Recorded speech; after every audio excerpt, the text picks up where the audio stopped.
buat Ganjar atau Anies, diundang dia di sini, terus kita ajukan pertanyaan, "Lu mau persoalin proses ini supaya lu menang atau supaya rakyat diberi harapan bahwa demokrasi itu bisa dipulihkan?" Ada angket, tapi angket buat apa itu? Angket itu harus berakhir pada pemaksulan. Ya karena kita mesti anggap juga Prabowo satu waktu kalau tekanan publik membesar, dia mau jadi bagian dari pembersihan dirinya di situ kan, Ya. lewat angket ini kan. Prabowo akan dipanggil dan harus datang di situ untuk menerangkan. Lalu ditanya misalnya, "Pak Prabowo, apakah Anda pernah menjadi tawanan Pak Jokowi dalam soal pemilu?" Gibran itu akan mengalami semacam sindrom Pak Maruf Amin lebih cepat gitu. Ketika proses angket berjalan, terus terbukti bahwa 5 partai di luar 02 itu ternyata solid. Mereka bongkar itu semua keborokan dan kebobrokan pemilu gitu ya. Maka kita bisa jadi optimis bahwa mereka bisa dipaksa atau memaksa Ya dirinya. oke, mungkin bukan jumlahnya 5 tapi kualitasnya bisa cuma 3,5 tuh. Ya, jangan gitulah. 3,5. Jangan gitulah. Jokowi itu beneran dungu. Ya dungu lah. Jadi ini namanya hilirisasi kedunguan.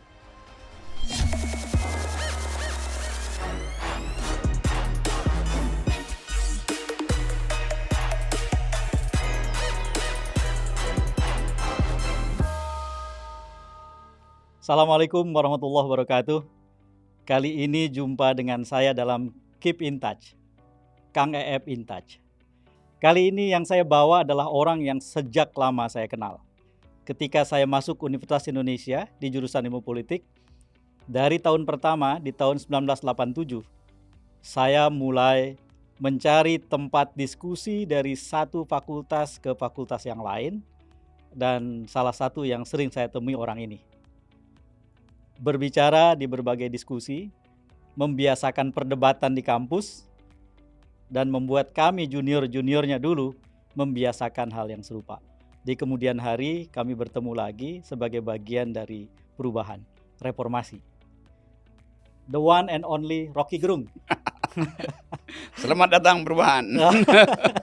Kita mulai dengan keep in touch. Keep in touch artinya jangan kabur lu gitu Jangan kira-kira. kabur dulu. Jangan Terima minggat, kasih Rocky. jangan minggat dari kebenaran gitu. Ya.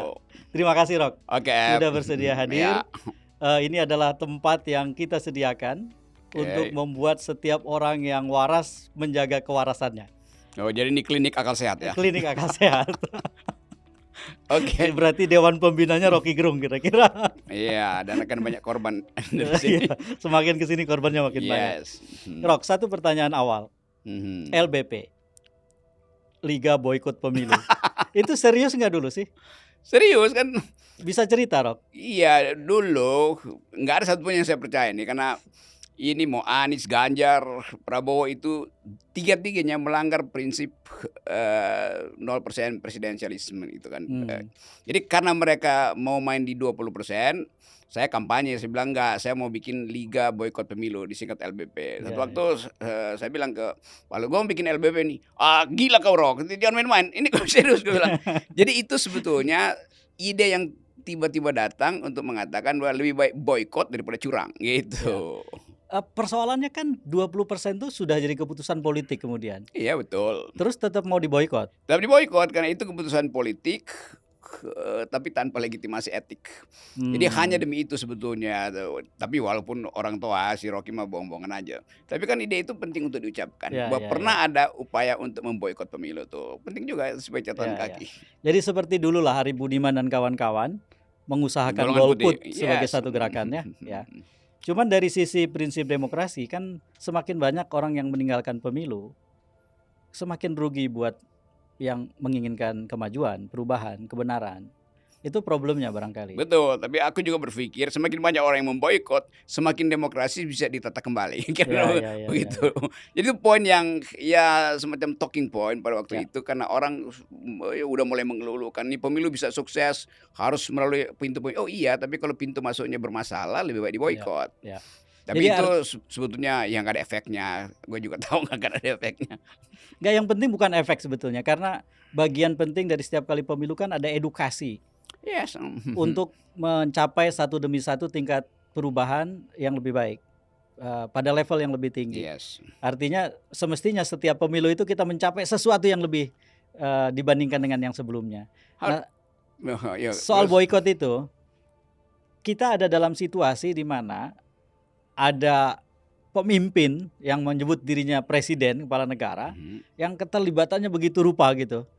Artinya ketika orang diajak memboikot, oh dia seneng itu. Ya itu juga Sahabatnya Rocky Gerung itu betul. seneng itu. Orang kritik saya itu pasti ada yang senang tuh diboikot justru kekuasaan diperpanjang. Ya, Terus aku kasih argumen, kalau diboikot bukan kekuasaan diperpanjang, kekacauan segera tiba tuh. Kan hmm. dasarnya itu Ya, ya, sebetulnya tuh. ya. Jadi orang anggap lu mau bikin kacau, iya, mau bikin kacau Ya, ya. supaya kita mulai dari nol lagi tuh. Tapi sekali lagi itu ide dan mungkin itu terlalu berbahaya sebagai ide.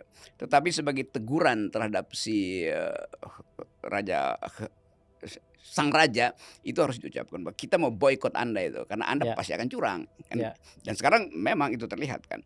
Walaupun problemnya besar karena secara teknis mungkin membuktikan kecurangan itu terlalu berbahaya secara teknis, tapi mulia secara etis. Ya, ya, ya. Berarti sebetulnya proyek ini bisa dilanjutkan, Don Rock. Ayo, Artinya mulai begini. sekarang kita untuk melanjutkan. Jadi maksudnya begini. Pemilu sudah selesai nanti. Aha. Pasti ada pemenang toh. Ya kita suka atau tidak suka itu jagoan kita atau bukan soal lain. Akan ada pemenang. Mhm. Ketika sudah ada pemenang, dia bisa menciptakan kebaikan, menciptakan keburukan. Apakah kita harus boikot dia seluruhnya atau keburukannya saja kita Yo, dari boikot? DNA, kalau DNA-nya keburukan pasti dia akan buat keburukan juga kan. Tapi kalau kita mau boikot mungkin kita bisa ucapkan dengan cara yang lain tuh bahwa kita periksa dulu tuh Ya, jejakmu itu menuju kemana sebetulnya. ya, Bahwa ya. jejakmu dari awal udah rusak, tapi kita masih kasih ya, Kesempatan lah. lah Ya. buat Bisa tunjukkan. bertobat. Iya, Ya, ya, kira-kira ya, ya. gitu. Jadi intinya kalau presiden nanti yang terpilih memperlihatkan gejala tobat, kita kasih kesempatan ya. Kasih kesempatan kan. Kalau enggak langsung kita boikot ya, Iya kan, bareng-bareng ya. ya mungkin juga karena peristiwa politik kemarin presiden yang akan datang itu tahu bahwa dia mesti kembali pada rakyat tuh. Dia harus seperti yang pernah dia janjikan timbul tenggelam bersama rakyat. Hmm. Yang sekarang adalah mengambang bersama kekuasaan. Berkaitan dengan itu, ini kan pemilu sudah hampir selesai. Ini belum selesai karena hitungan belum selesai. Kalau hitungan sudah selesai baru kita anggap bahwa pemilu selesai. Ini belum. Tapi katakanlah apa yang sudah terlihat sejauh ini Iya. akhirnya yang terjadi satu putaran. Rocky Oke. pernah bilang satu putaran sama dengan curang. Iya. Jadi udah pasti curang ini ya. Karena di mata Rocky awal Gerung nih. dipastikan satu putaran. Jadi semua orang yang menganggap satu putaran itu pasti dia dapat dimulai dengan kecurangan. Karena otaknya itu nggak mau ada kompetisi berikutnya kan. Ya, ya. Jadi dikendalikan sebetulnya oleh ambisi supaya tidak akan ada percik-percik belakangan tuh mending satu putaran. Jadi all out sebetulnya tuh. Tapi ini bukan total football, ini Ya, all ya. out dalam pengertian nggak ingin berbagi kesempatan untuk bersaing dengan kandidat berikutnya di putaran kedua. Menurutku sih ada satu hal, Rock, yang Mhm. menurutku sih harus jadi kemajuan di pemilu ini. Ketika orang bilang curang, misalnya katakanlah 01 sama 03 bilang Oke. curang nih. Mereka harus lebih maju daripada Prabowo di 2 pemilu sebelum ini. Waktu itu kan Prabowo menolak hasil, Mhm. bawa ke MK. Yang dua ini maksudnya Bukti nggak Anies sama cukup. Ganjar gitu. Anies sama Ganjar. Bukti nggak cukup. Akhirnya terjadilah apa yang aku sebut Prabowo Syndrome. Iya. Jadi menolak pemilu, terus kemudian menggugat ke MK, bukti nggak cukup. Rocky percaya 2 orang ini bisa keluar dari Prabowo Syndrome. Ya kalau dia datang minta maaf ke kita dulu. Bahwa mereka curang dari awal, curang Oke. dari soal tadi 20% itu. Oh, oke. Nah sekarang minta rakyat itu mendukung. Nggak ada soal, tapi hak rakyat itu beda dengan hak mereka. Rakyat ingin melihat pemilu yang bersih. Mereka ingin melihat pemilu yang memenangkan mereka. Beda tuh. Walaupun kita tahu ya ada kecurangan. Ya. Tapi bagi mereka klaimnya itu terlalu politis. Bahwa mereka yang menang itu dan Prabowo curang tuh. Dan bisa dibalik sebetulnya kan. Karena itu duel argumen di antara mereka duel teknis saja kan. Tapi yang dituntut oleh Keep in Touch adalah upaya rakyat untuk melihat pemilu yang bukan hasilnya, tapi prosesnya yang menggembirakan tuh, atau proses yang jujur dan adil. Berarti sebetulnya kita memerlukan dialog dengan mereka ya, mengajak mereka untuk bukan memenangkan sekedar memenangkan dirinya atau kelompoknya, tetapi memenangkan rakyat itu. Ya betul. Jadi buat Ganjar atau Anies itu kalau menang itu artinya dia jadi presiden. Padahal bukan itu yang dituntut rakyat. Rakyat melihat proses dari awal. Karena itu rakyat juga akan tagih. Anda juga ada curang-curangnya kan. Jadi tagihan moral itu yang mesti kita pastikan tuh. Misalnya diundang dia di sini, terus kita ajukan pertanyaan, lu mau persoalin proses ini supaya lu menang atau supaya rakyat diberi harapan bahwa demokrasi itu bisa dipulihkan, kan Ya. gitu. Kalau MK-nya bisa diharapkan menurut Rocky, karena kita tahu bahwa Paman Usman sudah kembali, lalu kemudian pada ujungnya semua persengketaan pemilu kan sesuai dengan aturan kita ke MK. Iya. Banyak orang yang beranggapan bahwa itu seperti memasukkan gugatan ke ruang hampa gitu. Jadi apapun prosesnya di situ, dia akan keluar sama seperti yang diduga orang dari awal gitu. Ya, Tidak bisa diharapkan sama sekali atau masih mungkin kita masih berjuang di mungkin. situ? Kan ada kondisi sosial yang bisa mengubah sebetulnya di dalam waktu singkat dan dengan cara saksama pikiran-pikiran di Mahkamah Konstitusi kan. Ya Ya. mungkin orang andalkan dua, ada Saldi Isra sama siapa Suhad ketuanya sekarang Arsul itu. Sani mungkin ya. Arsul Sani oke, tapi ya agak susah tuh karena Suhartoyo Soehartoyo ya. misalnya tuh. Tetapi ini kan tergantung momentum yang ada kan. Jadi kalau mungkin begini nih. Ada kasus dibawa ke Mahkamah Konstitusi, paralel dengan itu angket berjalan. Oke. Dan orang melihat bahwa oke, masyarakat sipil sebetulnya bisa menghubungkan dua soal itu kan. Ya, Gimana ya. Kalau begitu hanya proposal kita nih. Itu proposal yang lebih menarik sebetulnya. Artinya ada sesuatu yang bukan sekedar menggugat ke MK sambil ada ancaman Prabowo Syndrome. Jadi ada beberapa gerakan yang paralel kita lakukan. Yang pertama angket tadi. Ini ada banyak sekali gerakan sosial yang sekarang ini ada di belakang atau tidak-tidaknya mendukung hak angket. Mereka punya ekspektasi karena mereka berharap bahwa bukan soal kalah dan menangnya, tetapi keburukan-keburukan pemilu itu terangkat ke permukaan. Kalau misalnya kita lanjutkan logikanya, oke ada angket, tapi angket buat apa itu? Ya. Kalau kita temukan bahwa angket itu sebetulnya sekedar untuk menghitung kembali proses buruknya itu kan, angket kan akhirnya bukan lagi kuantitatif dia, tapi kualitatif di proses di situ tuh. Lalu karena dia berproses untuk menemukan di mana asal usul kecurangan, pertama tentu mesti masuk di dalam semacam bawah sadar publik yang menginginkan angket itu harus berakhir pada pemaksulan. Tapi itu kelihatannya takut diucapkan. Ya betul. Sebetulnya kan memang angket ini tidak boleh dan memang bukan urusannya untuk dicita-citakan untuk mengubah siapa pemenang dan pecundang kan, dalam pilpres. Angket ini adalah satu proses yang kita gunakan untuk pertama, semua kejahatan pemilu itu harus ditaruh di atas meja. Dan kemudian bukan hanya dibicarakan dalam senyap atau di belakang punggung kekuasaan gitu. Tapi langsung di mukanya, di hadapan dia gitu. Terus kemudian yang kedua, apa yang telah dilanggar oleh presiden itu harus diucapkan di lembaga formal, dalam situasi formal, dipindahkan dari tempat kayak kita begini, kayak talk show TV dan seterusnya gitu. Sampai kemudian akhirnya orang sampai ke kesimpulan undang-undang apa yang sudah dilanggar sama presiden, apakah terjadi pelanggaran konstitusi dan seterusnya. Jadi buatku sendiri sebagai warga negara, Rob, hak angket ini memang jalan untuk memperlebar buat pemakzulan. Oke, itu imperatifnya begitu. Hak angket ini hak warga negara untuk tiba bahkan pada ide paling brilian, itu pemakzulan. Nah, kira-kira hitungan dari seorang yang mengamati public opinion, bukan sekedar yang diucapkan tapi yang dirasakan. Menurut hambatan pertama untuk menerobos semacam ketakutan bahwa pemaksulan itu udah separuh makar nantinya tuh. Kan ada yang dikondisikan oleh negara kan, bahwa ini bahaya pemaksulan tuh. Gimana tuh? Oh, jadi hostnya Rocky Gerung Keep in touch.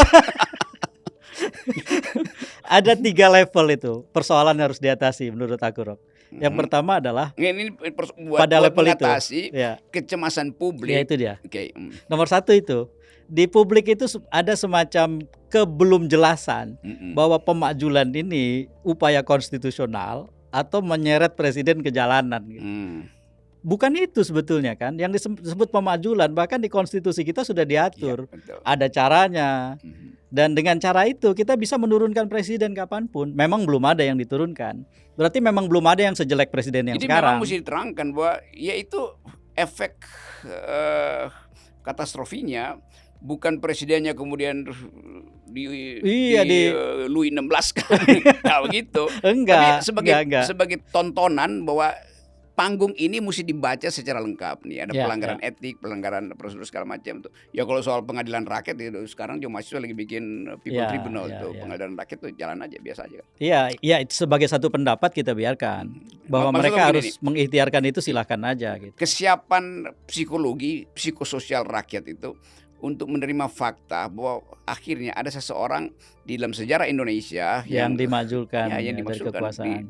Ya, artinya dipermalukan karena dia melanggar konstitusi kan. ya, Kan mesti diucapkan begitu kan. ya betul. Kalau sekedar dimaksudkan secara teknis turun, kayaknya kurang dramatis gitu. Iya betul. Memang tujuan yang terpentingnya itu adalah membuat pembudayaan baru dalam Nah, politik itu kita. istilah itu pembudayaan baru. Pembudayaan Yes, baru. yes. Jadi orang itu merasa bahwa presiden itu tidak untouchable gitu. Dia touchable, dia bisa disentuh. Disentuh hukum termasuk salah satunya. Ya, tantangan pertamanya memang itu, bahwa membuat orang merasa bahwa ini baik buat kebudayaan Indonesia, buat masa depan demokrasi. Jadi kita mulai Bahwa- investasikan value di dalam demokrasi. Demokrasi. Kan? Yes. Yang berikutnya baru tantangan berikutnya adalah tantangan yang lebih elitis. Bagaimana komposisi 314 lawan sisanya, 54,6% lawan sisanya itu bertahan. Ini kan yang barangkali Rocky sering meragukan kan. Nasdem mungkin pindah, terus kemudian apalagi PKB mungkin pindah gitu. PKS Ya, itu nggak terus tahu. gue ragukan itu kan. Masih terus diragukan. Iya, karena aku membaca bahasa tubuh sekaligus bahasa bisnis mereka. Itu kan nyatu. Ya, tuh. ya, ya. Bayangin aja kalau lu bayangin Nasdem kerajaan segede gitu. Ya, ya, ya. Itu pasti Ya. ada jalan-jalan tikus untuk. Ya, ini berita buruk demokrasi kita sebetulnya, Hmm. bahwa transaksi itu sudah menjadi ciri yang melekat pada setiap Ya, kegiatan. itu dasarnya itu kan. Ya, ya. Dan bahkan kalau kita mulai membaca kenapa Nasdem akhirnya kita mesti katakan kok ragu-ragu sih pada Ya, waktu ya. itu kan. Nggak Ya, full speed gitu. Ya, Mulai cuman dari- aku sendiri ngerasa ini keraguan itu mungkin sekarang harus lebih disimpan, karena ada Bahwa- alasan-alasan politik yang Aha. membuat mereka kelihatannya agak nggak masuk akal kalau tiba-tiba berpindah sekarang. Begini, maksudnya pindah ke Nasdem pindah ke kelompok Jokowi Club. Oke. Kenapa? Karena pertama, presiden baru belum ada. Ya. Artinya belum ada proses pembagian kabinet atau pemerintahan. Nggak, maksudnya Sekalipun begini, maksud gue dari awal kita duga kok Surya Paloh misalnya lebih spesifik aja tidak full speed untuk mendukung Anies. ya. Tuh. Dari awal orang merasa kenapa Anies akhirnya kalah itu sehingga harus perang itu Ya, ya, karena ya, Surya Paloh lebih banyak injak rem daripada gas. ya, Nah, itu ya. juga yang orang hitung kalau nanti masuk hak angket ini apakah perilaku Surya Terus Paloh akan seperti itu seperti lagi. itu. Ya, ya, Tuh, ya. kalau begitu kaki kanannya kita pangkas dulu supaya dia nggak injak rem tuh. Tapi kembali ke soal tadi, jadi tantangannya itu adalah Oke, itu yang kedua tadi kan. yang kedua, Ya, soal jadi kalkulasi. secara elit Mm-mm. tidak boleh ada yang nyebrang, sehingga dengan demikian hak angket bisa jalan dengan 54,6%. Mhm. Tetapi ada satu problem teknis yang menurutku sih penting. Angket itu aku dukung sepenuhnya, kita Oke. dukung sepenuhnya. Tetapi bagaimana dia diterjemahkan menjadi proses sehari-hari di DPR, itu yang harus diurus. Karena itulah sedari awal sebaiknya kita mendorong agar yang dilakukan adalah pembentukan pansus sebagai bagian Ya. dari hak angket. Jadi pansus ini adalah satu panitia khusus yang terdiri dari semua komisi, lintas komisi. Ini kayak pansus yang paling dramatis apa? Senturi dulu. Senturi Jadi semua dulu. dipanggil-panggilin. Semua dipanggil-panggilin. Oke. Jadi stakeholders terlibat. Mhm. Lalu kemudian pansus itu kan anggotanya terbatas. Mhm. Sehingga sekarang ini kan ada kekhawatiran bahwa banyak anggota DPR yang sedang ngurus dapilnya masing-masing. Apalagi teman-teman anggota DPR, banyak teman kita juga yang merasa dikerjain kan. Ada kekuasaan yang bekerja, lalu kemudian ternyata jadi seret lah keberhasilan mereka menggalang suara.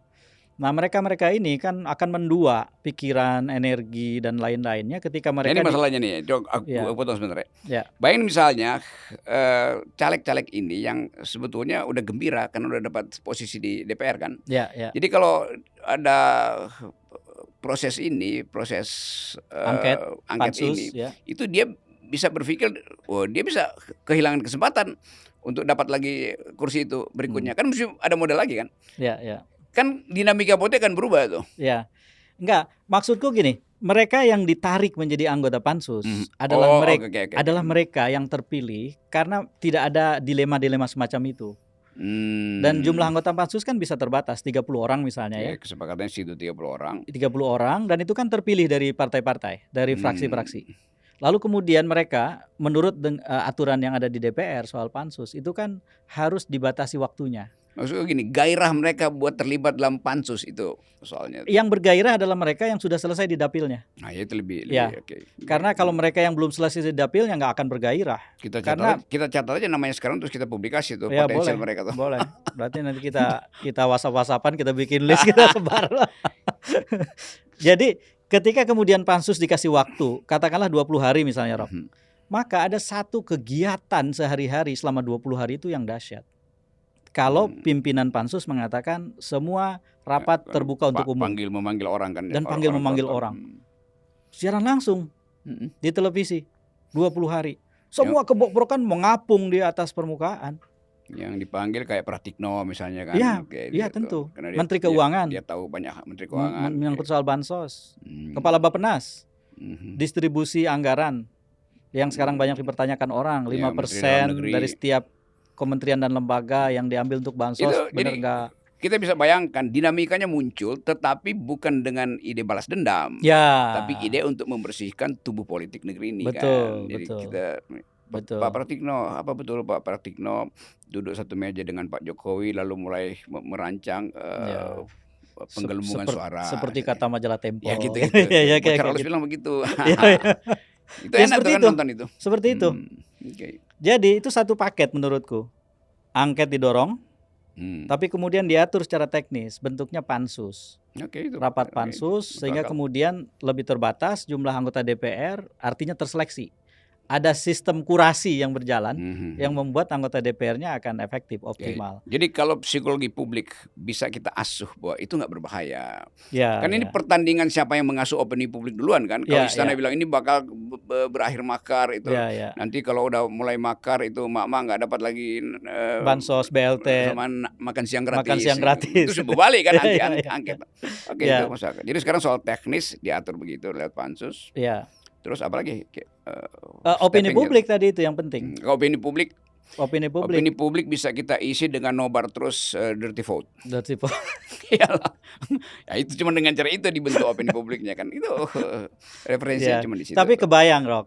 Bayangkan bahwa misalnya dalam 25 hari, 20 hari itu siaran langsung yang isinya hak angket digunakan lewat satu kerja pansus, lalu kemudian semua kebobrokan pemilu tampil, emak-emak sambil masak nonton itu, bapak-bapak sambil ronda nonton itu, podcast semuanya temanya itu, podcast kita bahas itu segala macam, itu luar biasa pembelajarannya. Ini udah mulai kan nih pansus sekarang. Iya, ini talk show ini udah pansus. Udah mulai ya. Mungkin kita masuk panitia pansus nanti. Ya seleksi paling nggak ada.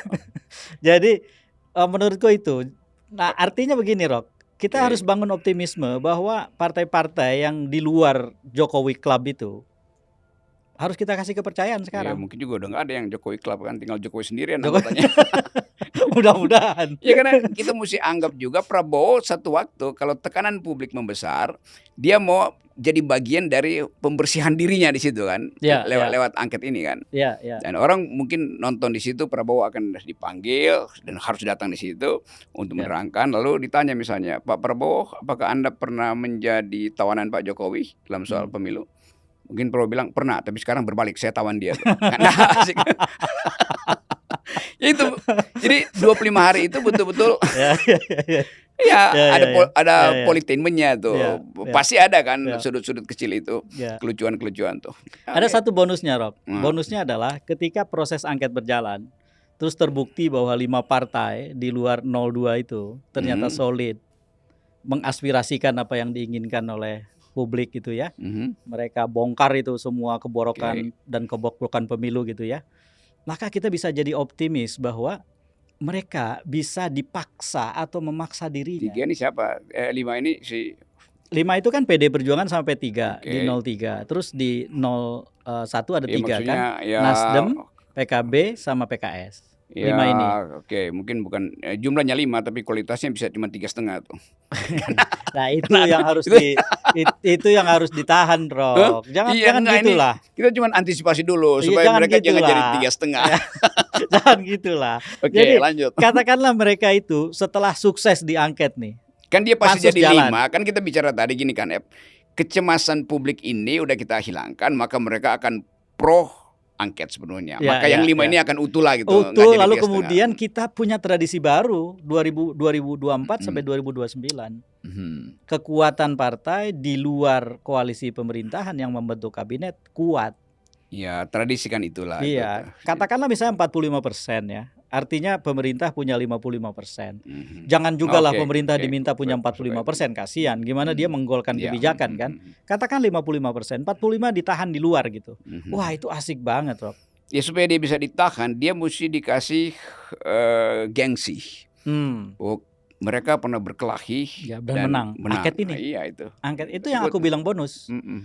Jadi kalau angket ini sukses, maka mereka seperti diberikan gengsi itu. Bahwa mereka sudah berjuang, bertarung, dan menang. Melawan kekuasaan yang katanya hebat itu. Aku sih nggak percaya.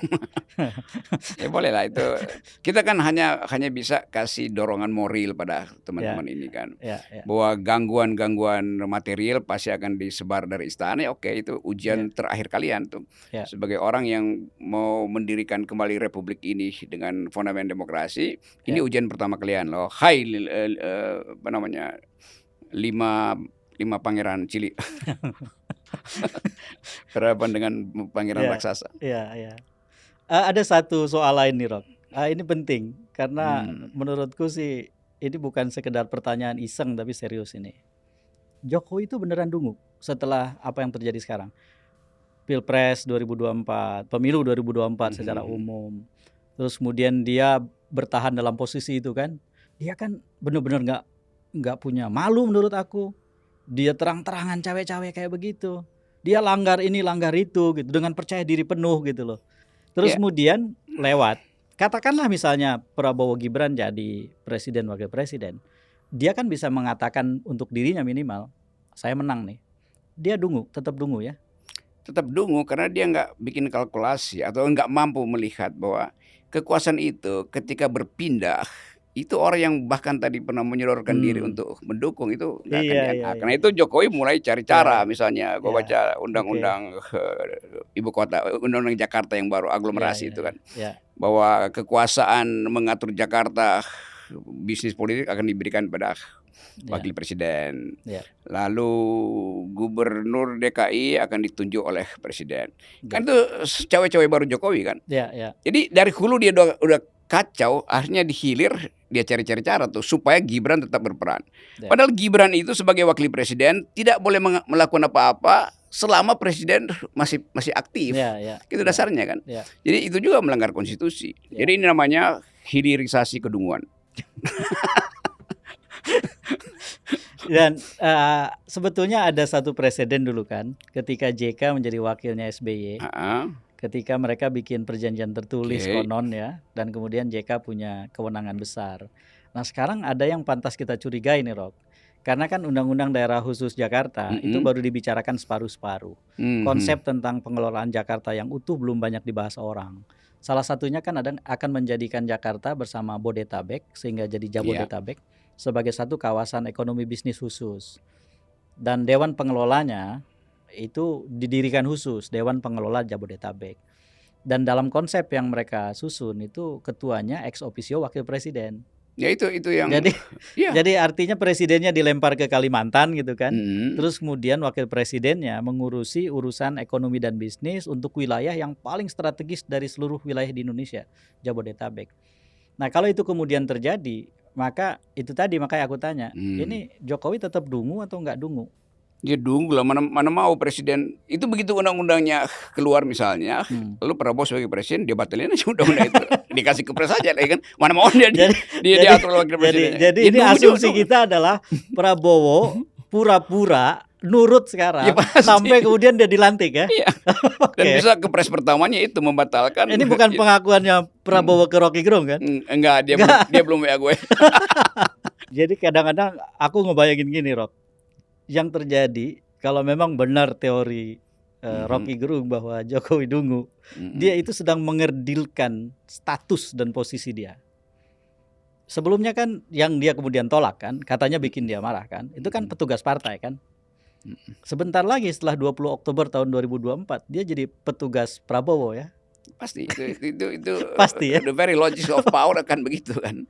Kan nggak mungkin Prabowo membiarkan ada orang yang seolah-olah harus dia laporin tiap hari kan. Iya. Jadi kita bayangin misalnya Gibran rapat kabinet, ada Prabowo di situ, begitu selesai rapat, Gibran melapor pertama pada Jokowi kan. Ya, Kan ya. bapaknya mau pantau seberapa kuat Ya, ya, faktor Gibran ada di situ. Tetapi itu juga akan merepotkan Prabowo karena setiap hari orang akan hajar Prabowo Gibran kan. Ya, ya. Jadi dia pusing kan. Misalnya kita bayangin kuliah universitas itu di atasnya ada foto Prabowo, sebelah kanannya foto Gibran. Lalu orang mulai itu ngapain tuh yang sana mau jatuh nggak? Jadi Prabowo juga terganggu terus menerus. Gangguan itu bisa menimbulkan efek-efek yang tak terduga dari Prabowo. Jadi memang kita itu berhadapan dengan lanjutan drama yang Ya, sebetulnya kita bisa duga ya. Kita bisa duga. Tergantung asumsi mana yang kita mau pertahankan kan. Kalau asumsi yang kita mau pertahankan adalah seperti asumsi orang-orang pendukung Jokowi nih, dia hebat, ini pengatur strategi yang dahsyat gitu dan seterusnya gitu. Maka kemudian orang bisa membayangkan bahwa mungkin dalam beberapa kali pilpres ya Jan Etes jadi presiden gitu ya, setelah sebelumnya omnya dan seterusnya kan. Jadi kekonyolan demi kekonyolan karena Jokowi panik, ya muncul akhirnya orang. Misalnya taruh AHY di situ tuh. Ya AHY diolok-olok juga sekarang kan. Tetapi satu waktu nanti ada dua anak muda di kabinet tuh, Gibran dan AHY. Pasti kamera cari AHY. Karena AHY masih bisa siksa ya, diterangin isu masih bisa dijawab. Kalau Gibran dari segi penampilan sebagai wakil presiden itu kamera udah nggak enak tuh nyorot itu kan. Jadi Jokowi nanti akan cemburu lagi. Loh kok bukan Gibran yang disorot oleh kamera. Jadi mungkin Gibran itu akan mengalami semacam sindrom Pak Ma'ruf Amin lebih cepat itu. Hilang mengalami Pemakrup Aminan lebih cepat. Yes. Itulah ya. Oke. Kalau ternyata Prabowo Gibran jadi presiden, itu kan banyak sekali skenario yang menarik, Dok. Kita harus bikin perjanjian, Dok. Kita harus bikin edisi khusus kita berdua ngebahas itu secara rutin. Di Keep in Touch. Ya, 12 menit ketika mereka berdua dilantik, kita langsung mengudara ya. Dan yang keluar pertama adalah satire itu. Akhirnya pasangan yang tak resmi itu berdampingan juga kan. Itu soalnya. Oke, terakhir. Dan publik tetap akan ingat sepanjang pemerintahan Pak Prabowo itu Gibran akan jadi olok-olok generasi baru. Karena nggak mungkin dilupakan bahwa dia pernah punya paman, lalu orang setiap kali mungkin seminggu sekali di kampus diputar lagi itu Dirty Vote, lalu ada seri kedua Dirty Hand, seri ketiga Dirty Mind. Itu deh. Oke, apa yang terakhir? Yang terakhir, tentang Indonesia masa depan. Ya oke, that's nice. Optimis? Sangat, karena justru keadaan ini politik itu akhirnya harus sampai ke kedunguan tertinggi. Ya, kedunguan tertinggi baru jadi normal tuh. Dan kan kalau kita baca misalnya pikiran-pikiran anak muda sekarang merasa bahwa kita akhirnya mau terjun ke politik karena ditipu oleh Jokowi menyodorkan seseorang sebagai calon kita, tapi kita nggak pernah suka itu. Nah itu terbaca dari misalnya kita bisa duga kuat kenapa PSI sebagai wadah anak muda itu bahkan nggak mungkin akan dipaksa masuk ke parlemen, tapi sebetulnya secara elektoral dia drop. Padahal seluruh fasilitas sudah dikasih di situ. Artinya itu protes terhadap Jokowi, protes terhadap Kaisang. Dengan sendiri juga protes pada Gibran. Dan ya mungkin juga Pak Prabowo akhirnya lihat ya tanpa Gibran sebetulnya Gerindra juga bisa capai hal segini kan. Jadi kondisi itu yang akan jadi semacam tulang di dalam lidah Prabowo. Setiap kali dia mengucapkan sesuatu dia ingat bahwa ya anak muda akan tetap sinis pada pasangan ini. Jadi dengan kata lain, Rob, di balik semua musibah seperti yang orang sering gambarkan tentang pemilu 2024 dan epilognya kemudian, sebetulnya ada berkah yang bisa tersembunyi ya. Bahwa kita punya pemimpin yang barangkali sangat tidak kita harapkan, memperlihatkan wajah yang sangat buruk tentang wajah demokrasi yang kita bayangkan sejak awal dulu membayangkan demokrasi, tapi akhirnya setiap orang melipat gandakan usahanya untuk melawan. Ya itu. Setiap orang jadi terus terjaga gitu. Karena alarm itu bunyi terus gitu. Adrenalin politiknya diproduksi berlebihan. Karena orang udah capek lihat sini apa yang terjadi dan karena itu ide pemaksulan itu mungkin mulai besok salam pemaksulan itu mulai jalan lagi kan. Dan Ya sudah mulai besok lah kita salam ya, pemaksulannya. sekarang aja mulai. Salam pemaksulan. Yes. Oke, makasih banyak Rocky. Terima Oke, kasih banyak, kita berbagi optimisme Ya. karena keep in touch, keep talking, dan semua program yang dirancang di sini menempatkan semua orang sebagai pelaku dan bukan sebagai penonton. Kalaupun tadi kita ngobrol kayak begini gitu, itu bukan orang yang sedang menonton, tapi dua orang pelaku sedang Yes. membicarakan permainan yang kita sama-sama jalani, Ya, bukan permainan yang kita tonton. Ya, kita nggak pernah nonton, kita ikut bermain di situ. Bermain di situ. Supaya ada energi untuk keep fighting. Keep fighting. Just for the sake of the nation gitu. Ya, Oke. ya. Keep makar. Makar Majelis Kerja Akal Rakyat. Atau main kelakar. Oke. Yap. Oke, terima kasih Rock. Oke. Terima kasih banyak. Saya Ulafata. Rocky Gerung. Saudara-saudara, terima kasih sudah bersama saya di Keep in Touch. Kang EF in Touch. Obrolan kita kali ini adalah bagian yang sangat penting untuk saling mengingatkan bahwa kita harus terus menjaga energi kita, semangat kita, semua hal yang kita miliki kita lipat gandakan dikarenakan perlawanan tidak boleh dihentikan. Mari terus melawan, mari terus berjuang untuk membuat Indonesia menang dan bukan hanya satu keluarga kecil atau keluarga besar yang menang. Terima kasih, saya F. Saifullah Fatah. Wallahul muwaffiq ila aqwamit thoriq. Assalamualaikum warahmatullahi wabarakatuh.